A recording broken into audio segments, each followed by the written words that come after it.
Initially, the cooking machine is responsible for heating and processing raw chicken byproducts. This step ensures that fats are effectively melted out from solid materials. The cooking process needs to be carefully controlled to avoid overheating or undercooking.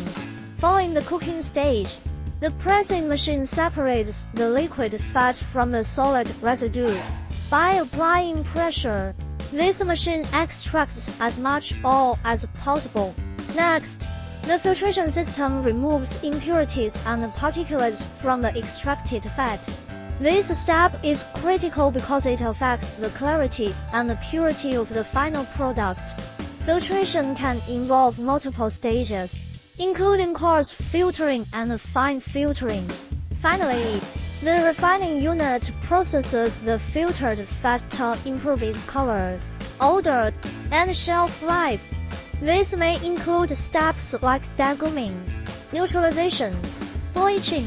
Overall, an integrated chicken fat extraction production line combines these elements seamlessly, ensuring efficiency, safety,